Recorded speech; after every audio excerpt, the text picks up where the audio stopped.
Hi everyone, Dr. Remy from Pain Free and Fit and Posturesize. Today we're going to be going over a key mistake that many yoga and Pilates teachers teach when it comes to learning how to extend your leg if you have spondylolisthesis from the prone position.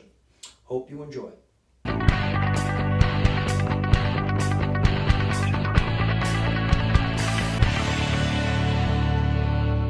I'm here today with fellow subscriber Elliot, who wrote in a great question and brought it to my attention in terms of how to use your leg with spondylolisthesis in extension from the prone position without aggravating your lower back.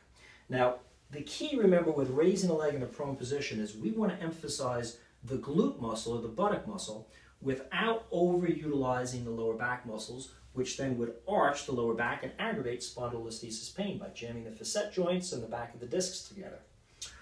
Many times when we teach this exercise correctly, the emphasis is put on keeping the tailbone tucked under. That uses the abdominal muscles to hold the pelvis in a nice neutral position so that as the leg is raised slightly from the hip joint, we don't increase the arching of the back.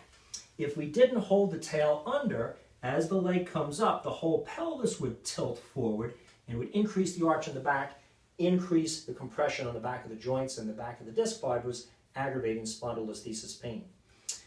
Elliot was shown previously to meeting me that when he was to raise his leg, he would tighten the leg and the opposite leg, that is, tighten it and press it down into the floor, or in this case into the bench, to anchor the pelvis so that he would not have to use his abdominal muscles, but he would use his opposite muscles, the hip flexors on the opposite side. That would artificially hold the pelvis in the same position and prevent overarching the lower back.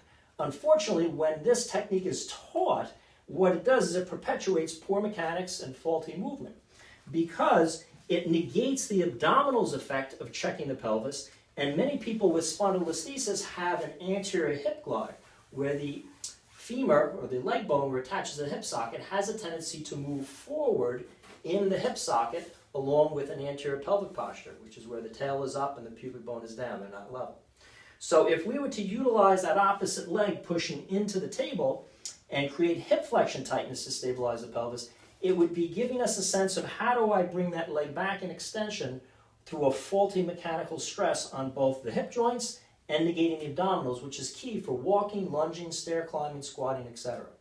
So to properly do this, we're not going to push the opposite leg down. We're going to let that leg relax.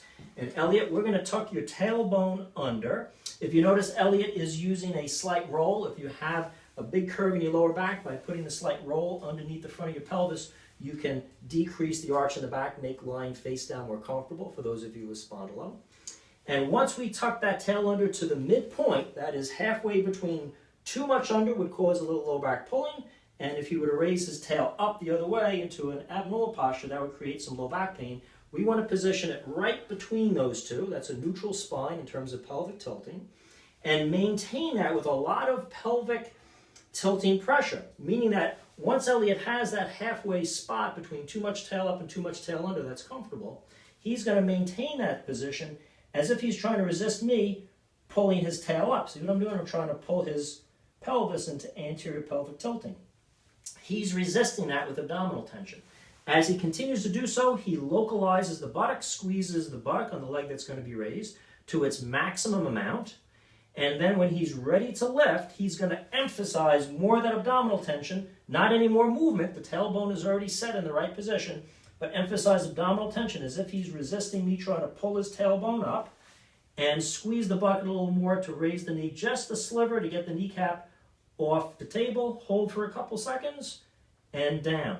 Now that's proper safe hip extension, which negates the overarching of the lower back and also helps to relax the opposite leg, so he's learning using his correct core muscles associated with his RPI, his reverse posture isometric. Remember, that's uniquely different for all of us. If you haven't yet taken a body analysis, go to either the Pain Free and Fit or Posturesize websites.